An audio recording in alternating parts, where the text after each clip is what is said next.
kid, oh my God. Like, I don't know if he's going to be a Leaf in a week. I don't. What a weapon.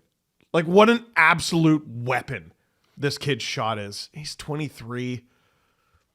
Sure seems like it's there a little. Man, you know? I'm open to a trade. I'm not enthusiastic about it. It better be good. Well, and it's a little sinister of me to look at these Nick Robertson goals and be like, okay, his trade value is going up. Yeah, but like he might be looking at it that way too. He's the one who wanted out. Yeah. No, I honestly think like you shouldn't move off of the plan because he has a like little bit of hot week here. maybe you ask for a third instead of Like a fourth. you see the shot, and the shot's unbelievable. If you want to pull up the NHL Edge goal visualizer, Maddie, we got it on the screen right now. The Morgan Riley pass, first of all, it's unreal. Like to see where he is, and then to just decide. He had a great game. I'm going to pass this puck here to Nick Robertson. So Morgan Riley has the puck just at the top of the face-off dot. How the hell did that pass get through? There's 1, 2, 3 guys in between Riley and Robertson and the puck. And you count Domi too, so there's 4. And it goes right through everybody. And I love that you mentioned the backhand reception that Robertson has to catch that puck, because it's unreal to do that in your backhand. And Robertson here, fast forward a little bit, he has no choice. He either shoots the puck or he like goes around the back of the net. There's nobody there helping him. The defender there is cutting it off. Swayman's right there to save the puck, and he still scores. He still scores, even though the goalie knows he only has one opportunity to shoot, and that speaks to his great shot. And I think, I hope another team looks at a play like this and says, "Hey, we're going to pay a little bit more for Nick Robertson." Well, or maybe he scores and is part of the depth scoring option in the playoffs for the Leafs, guys. I think there's more useful players out there for the Leafs in the way their forward group is organized. Let me offer this. Robertson has 25 goals now over his last 106 games, which is the past 2 seasons. He didn't play every game last year. He hasn't played every game this year. That's a 19 goal pace.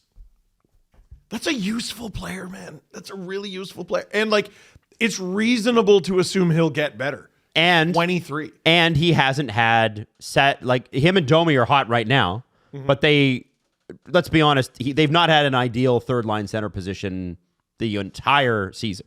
Like not an ideal third line center setup at all. And that's where he's played the majority of his minutes. Yeah, but what I have liked about Robertson over the last couple games, besides the puck going in, is he's doing kind of everything right.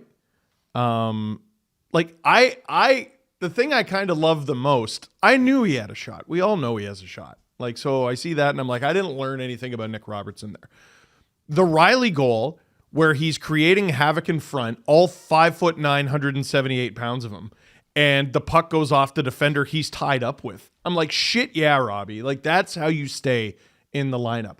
And I'm here waxing poetically about they could use the goal-scoring touch of Alex Steeves. And like, yeah, you could always use more goal-scoring touch. But like Robertson, if he's doing stuff like that, if he's not a defensive liability, which he has been at times, if he's not taking silly offsides, which I think everyone in that line is guilty of, if he's still using his shot, if he's creating offense in new ways that we're not necessarily used to seeing, we could go through the exact same thing this summer. And he's like, I want to be traded. He's an RFA. No, we want you. What? You're too good. You're too, like, okay. At this point in the season, Robertson or Reeves? Oh, Robertson. Okay, great. Well, they're not the same player. You're right. Okay, so I know you didn't say that. But yeah, but true. Pacioretty or Robertson? Robertson's going to give you more offense. Man, like so what the problem has been for all those guys really is at the bottom of the lineup, there's this crazy logjam of guys who give you different things and they're all fighting for their spot in their lineup. Kampf won.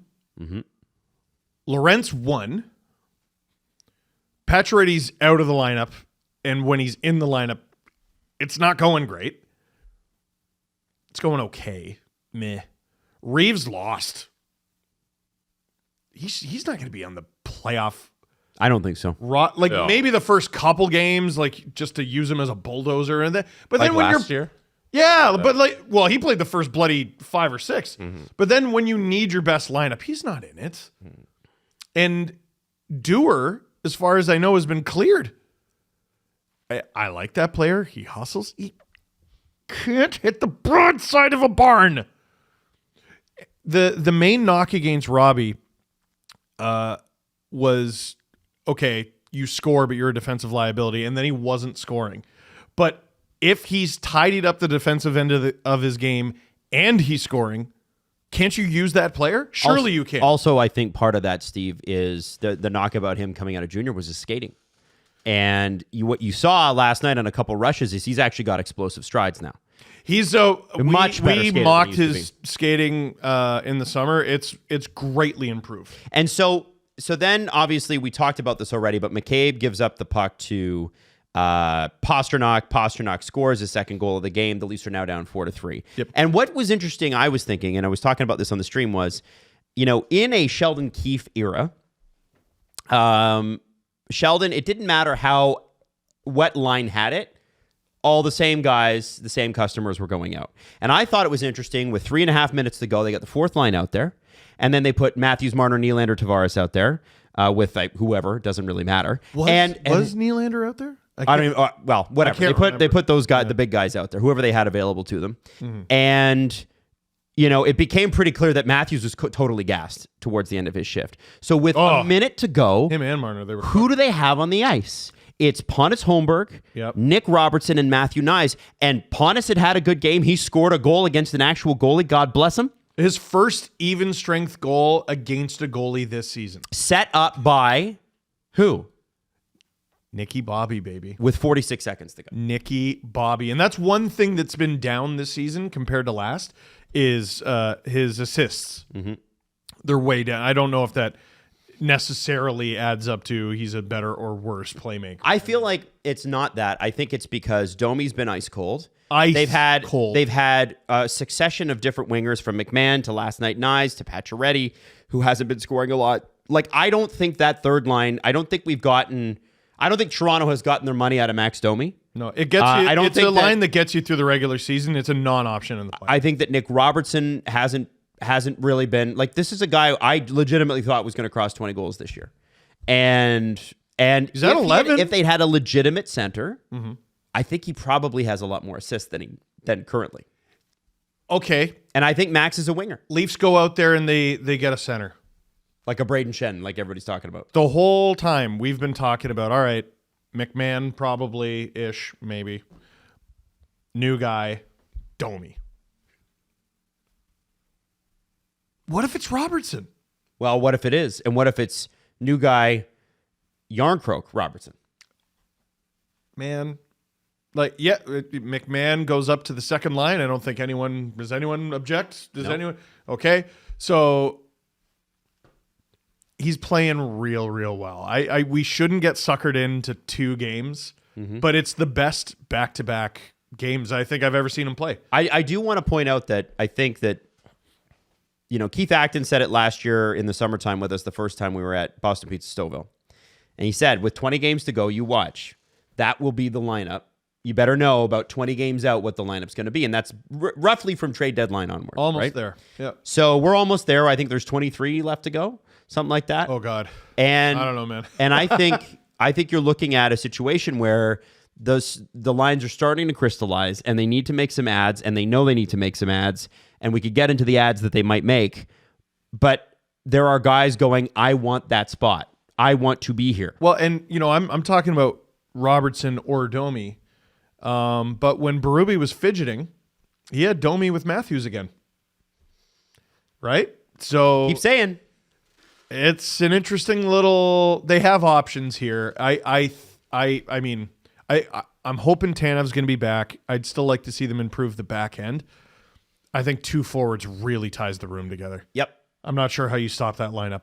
So then, I still think there needs to be so much more to Nick Robertson than 2 games. I agree. I agree. I think it's a really big overreaction to 2 games, because he had a 3-game stretch just like Domi did in the middle of December where he scored 3 straight games, and then he goes 12 games with 1 goal in there. Let's let him prove something here. And the trade deadline, it's so close. Yeah. A week and 3 days away. Yeah. There should be, unless he absolutely blows everybody away in the next couple of days, you should have already known what he is at this point. If you're going to make that move, then make that move. But if you've already decided you're not going to, then leave it. And it's definitely a real possibility where he just sticks around because they have him under control. Yes. Like, it's not something Yes. they have to do. But if that is an asset that a team wants, that'll allow you to push that deal through, then that's something you have to do. Yeah. Like, at the end of the day, like, there's some assets that are going to really hurt to part with. Like, just because they're complete magic beans, and when there's magic beans, there's optimism, and Robertson is a bit more of a polished product. But if they don't get an adequate package for him, what the RFA, don't do the deal to just do the deal. No. If the deal is, if Robertson's a part of something that actually improves your team, then I think you have to do it, because I think right now his skill set, unless he can develop more of those things in the game, where we saw one instance of him making a great play in front that leads to a goal, like it feels like he's on a trajectory to be like better Daniel Sprong, where he's playing in your middle six-ish, great shot. Everybody looks at him as a good goal scorer, but what other parts of the game are you bringing to the table? We're not playing you on the penalty kill. If you're on the PP, you're on PP2 if you make it there. And then we're asking for middle six scoring. And if you're not scoring, then you're not very useful. So I don't want this player to have a couple hot streaks in terms of goal scoring, because that's what we want out of him, and then he sits on your roster for too long, and then you can't get those assets for him. I just feel like with Jess, again, I go back to who has he played with, right? They don't want Max at center, right? They don't want, they haven't given that third line. I think they were expecting Kyle Yarncroke to be back in January rather than getting the groin injury he got, and then I think he had to have surgically repaired. Someone told me he's going to play against the Pens. Yeah, I think he's playing this weekend. Yeah. So that gives them a little bit of time to see what he's looking like. But I just don't think that his inconsistency is totally on him. Does that make sense?